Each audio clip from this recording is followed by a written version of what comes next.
El regreso de Harry Potter en forma de serie para HBO Max ha abierto un debate que va mucho más allá de Hogwarts. A simple vista podría parecer un caso aislado. Una gran franquicia que vuelve, una nueva adaptación para otra generación y una operación lógica dentro de una industria que vive de explotar sus marcas más reconocibles. Pero en realidad Harry Potter no es una excepción, es un síntoma. Quizá el más visible, el más delicado y también el más revelador. Porque toca una obra que marcó a millones de personas y porque lo hace en un momento en el que la nostalgia se ha convertido en uno de los motores centrales del entretenimiento contemporáneo. Lo interesante no es solo que vuelva Harry Potter. Lo verdaderamente importante es preguntarse por qué tiene que volver ahora, de esta manera y bajo esta lógica. Las películas originales siguen muy presentes en el imaginario popular. No son reliquias polvorientas que necesiten ser rescatadas del olvido. Al contrario, siguen muy vivas, se siguen revisitando, continúan generando conversación y todavía ocupan un lugar privilegiado en la memoria emocional de toda una generación. Por eso, la nueva serie no se percibe como una recuperación cultural ni como una revisión urgente de una obra injustamente desaprovechada. Se percibe más bien como otro movimiento dentro de una maquinaria que ha aprendido a rentabilizar el pasado en lugar de imaginar el futuro. Ese es el centro del problema. Harry Potter no vuelve porque falte en nuestras vidas. Lo hace porque su mera existencia garantiza atención, debate, titulares, ruido en redes sociales, enfrentamientos entre fans, vídeos en YouTube, artículos de opinión y, por supuesto, millones de espectadores potenciales. La franquicia no necesita presentarse, trae incorporado un vínculo afectivo y eso, para una industria cada vez más obsesionada con reducir los riesgos, vale oro. En ese sentido, la serie de Harry Potter sirve como una radiografía perfecta del momento cultural que vivimos. Hollywood y en general la gran industria audiovisual lleva años recurriendo a secuelas tardías, remakes, reboots, precuelas, spin-offs y nuevas adaptaciones de historias que el público ya conoce. No porque no existan ideas originales, sino porque el sistema confía mucho más en lo familiar que en lo desconocido.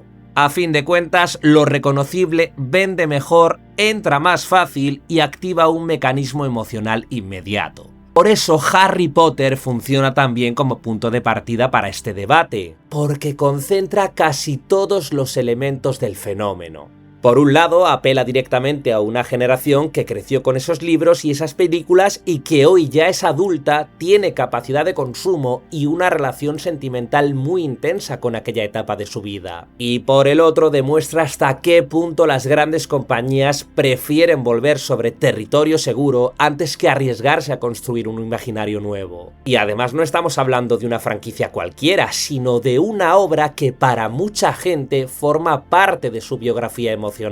A partir de ahí, el debate deja de ser solo artístico y se vuelve sociocultural. Porque cuando una industria recurre una y otra vez al pasado para mantenerse relevante, lo que está demostrando no es únicamente una estrategia empresarial. Está revelando una forma de relación con la memoria, el consumo y el propio espectador. Nos ofrecen una y otra vez aquello que ya amamos porque saben que nos costará menos volver a entrar ahí que entregarnos algo nuevo. Y nosotros muchas veces aceptamos ese pacto sin resistencia, no solo porque nos gusta reencontrarnos con lo que fuimos, sino porque ese reencuentro resulta cómodo, reconocible y emocionalmente rentable. Ahí está la verdadera dimensión del caso de la serie de Harry Potter. No estamos ante una simple nueva adaptación, estamos ante un espejo bastante preciso de la cultura audiovisual actual. Una cultura que ha encontrado en la nostalgia una fuente de ingresos, una estrategia de marketing y una forma de asegurar conversación pública. Y por eso reducir este caso a un simple "si no te gusta no la veas" sería quedarse muy corto. La cuestión no es si alguien quiere ver o no la serie, la cuestión es qué dice de nuestra época que una de las grandes apuestas audiovisuales de los próximos años consista una vez más en volver al mismo lugar. Para colmo, más allá del debate sobre la nostalgia, la nueva serie de HBO Max arrastra un problema singular y es que da la sensación de ser un remake sin una necesidad artística clara. Y esto es importante porque no toda adaptación es ilegítima por definición. Hay clásicos que admiten nuevas lecturas, obras que cambian de sentido con el tiempo y relatos que pueden enriquecerse desde otro lenguaje, otra sensibilidad o incluso otro contexto histórico. El problema de la serie de Harry Potter es que cuesta ver esa urgencia. Las películas siguen demasiado presentes, demasiado instaladas en la memoria colectiva y demasiado asociadas a una iconografía que aún funciona. No hablamos de una saga olvidada ni de una de esas películas fallidas que piden a gritos una segunda oportunidad. Por eso la serie nace en una posición muy incómoda. Si reproduce lo que ya vimos, muchos la sienten como una copia sin alma. Y si cambia demasiado, una parte del público interpretará esos cambios como una traición. Va a estar siempre atrapada entre la repetición y la ruptura. Y en ambos casos parte con desventaja, porque no se percibe como una obra que nazca de una necesidad expresiva poderosa, sino como una operación construida alrededor de una marca gigantesca. Además, Harry Potter tiene un problema añadido que no tienen todas las franquicias. Las películas no solo adaptaron una historia, sino que también fijaron un imaginario definitivo. Los rostros, la música, la estética de Hogwarts, el tono emocional de ciertos personajes, incluso la manera en que toda una generación recuerda su infancia o su adolescencia. Volver sobre este material no es como rehacer un texto clásico abierto a infinitas interpretaciones. Hablamos de intervenir sobre un recuerdo muy codificado, muy compartido y muy reciente. Ahí es donde aparece la sensación de artificio. Porque una cosa es ampliar un universo, explorar una zona poco transitada o proponer una mirada realmente nueva. Y otra muy distinta es volver a contar lo mismo con el peso constante de una versión previa que sigue viva en la cabeza del espectador. En este contexto, la pregunta es evidente. ¿Qué aporta esta serie que no aportaran ya los libros o las películas? Si la mejor respuesta es solo más tiempo, más escenas, más detalles u otra versión, entonces quizá el problema no sea de ejecución, sino de origen.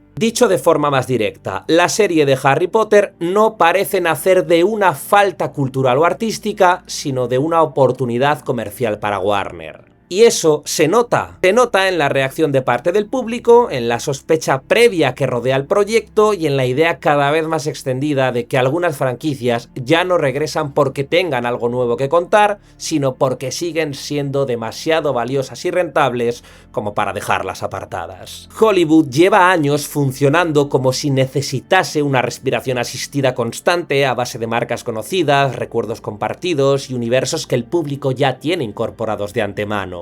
No se trata de una impresión exagerada ni de una manía de cinéfilo cansado, basta mirar a nuestro alrededor. Disney, por ejemplo, sigue exprimiendo el filón de los remakes en acción real, y en todos los ejemplos de estos remakes no hablamos de rescates de películas perdidas o antiguas que hubieran desaparecido de la conversación cultural. Hablamos de títulos muy presentes, reconocibles y recientes en la memoria del público. DreamWorks y Universal han hecho algo parecido con Cómo entrenar a tu dragón, convertida en una nueva versión de acción real en 2025 y con una secuela ya fijada para 2027. Podríamos poner cientos de ejemplos que hemos visto en los cines y en la televisión en los últimos años, pero hablemos de alguno curioso. Warner, por ejemplo, ha vuelto a levantar el cadáver ilustre de Beetlejuice, apelando de forma directa al recuerdo ochentero, al prestigio de Tim Burton y a la iconografía de Michael Keaton. Y no es una apuesta por descubrir una nueva obsesión colectiva, sino otra vez la decisión de volver al refugio de lo que ya conocemos. Por supuesto, la lista no termina aquí. Universal también relanzó su saga jurásica durante la pasada década y no ha parado de explotarla desde entonces. Otra mutación de una franquicia que parecía haberlo contado todo ya, pero que continúa regresando porque la marca sigue funcionando entre los espectadores. Y ese es uno de los rasgos más claros de esta época. Muchas películas ya no se venden por lo que cuentan, sino por el recuerdo que activan en el público.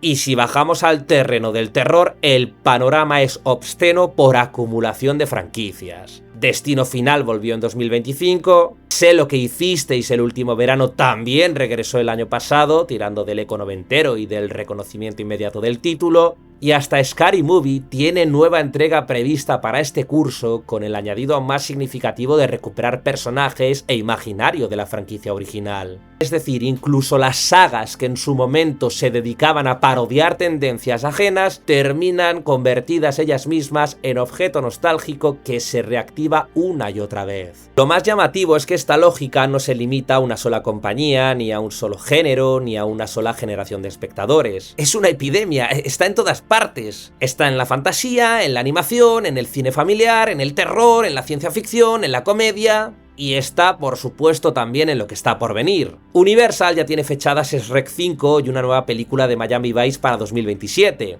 Es decir, el futuro inmediato está colonizado por títulos que no necesitan presentación porque su principal valor comercial consiste precisamente en que el público ya los reconoce antes de sentarse en la butaca. Y este es el punto verdaderamente importante de todo esto. El problema no es que exista un remake de vez en cuando, ni que una saga vuelva de forma puntual, ni siquiera que ciertas historias admitan nuevas versiones. El problema aparece cuando esta lógica deja de ser una excepción y se convierte en la norma. Cuando empiezas a mirar la cartelera, los anuncios de las plataformas o el calendario de próximos estrenos y la sensación dominante ya no es qué historias nuevas están por venir, sino qué recuerdo van a reactivar ahora. Ahí la nostalgia deja de ser un ingrediente más y pasa a comportarse como el soporte vital del sistema. Porque eso es lo que parece estar ocurriendo. La nostalgia funciona como una respiración asistida. Mantiene en pie un modelo que teme cada vez más el riesgo de lo desconocido. Permite vender más fácil, promocionar más rápido y captar atención sin tener que construir desde cero el vínculo emocional con el espectador. El trabajo más difícil, que es lograr que una historia nueva se gane un lugar en la memoria colectiva, queda sustituido por una táctica mucho más rentable, que es explotar una memoria que ya existe. No estamos solo ante una racha de secuelas o una moda pasajera. Estamos ante una industria que ha descubierto que volver al pasado sale más barato, más seguro y más eficaz que crear símbolos nuevos. El espectador no entra solo por curiosidad, entra porque cree que va a reencontrarse con una parte de sí mismo. Y eso Hollywood lo sabe. Ahí está lo verdaderamente triste de este abuso cultural. No solo que empobrece la imaginación del presente, sino que también convierte nuestra memoria en su materia prima. Lo que antes eran experiencias culturales, descubrimientos, mitos generacionales o recuerdos íntimos ligados a una etapa concreta de la vida, ahora se reutiliza como combustible para seguir moviendo la rueda de la industria. Ya no basta con que una obra haya significado algo. Ahora, además, tiene que seguir rindiendo comercialmente una y otra vez. Hay una clave generacional que explica buena parte del fenómeno de la nostalgia en Hollywood, y es que los millennials ya no son un público joven al que hay que seducir, sino una generación adulta con poder adquisitivo, hábitos de consumo estables y una relación emocional muy fuerte con la cultura que marcó su infancia y su adolescencia. Y eso, para la industria del cine, es un filón comercial. Durante años, muchas de las grandes franquicias que hoy están siendo recuperadas formaron parte del crecimiento emocional de esa generación. Harry Potter, Shrek, Star Wars, Jurassic Park, las películas de Pixar, los primeros superhéroes modernos, los dibujos de Disney o muchas sagas de los 90 y los 2000 no fueron solo entretenimiento. Fueron recuerdos compartidos, referentes comunes y una especie de idioma sentimental. Los millennials crecieron con todo eso y ahora son precisamente quienes pagan las entradas de cine, mantienen suscripciones streaming, compran merchandising y lideran la conversación en redes. Por eso la nostalgia se ha vuelto tan rentable. No se vende solo una película o una serie, sino que se vende también el reencuentro con una etapa de la vida en la que todo parecía más simple, más nuevo, más intenso y más bonito. Y esa promesa funciona especialmente bien con una generación que ya ha dejado atrás la juventud, arrastra el cansancio existencial, vive entre la precariedad, las responsabilidades, las crisis y la saturación digital y encuentra cierto consuelo en productos que le devuelven una emoción que son capaces de reconocer. El problema es que la industria ha entendido muy bien esa debilidad. Sabe que para muchos espectadores millennials el pasado pesa más que la curiosidad por lo nuevo. Y por eso insiste una y otra vez en los mismos títulos, los mismos iconos y los mismos universos. A fin de cuentas, no hace falta construir una conexión desde cero si puedes reactivar una que ya existe. Ahí está la clave de todo esto. Los millennials son una generación nostálgica y por eso Hollywood la ha convertido en un mercado emocional tan rentable. Hablamos de un público al que se le puede vender recuerdos, identidad y pertenencia a través de productos que apelan directamente a lo que amó. Y cuando una generación se convierte en un objetivo comercial por su memoria,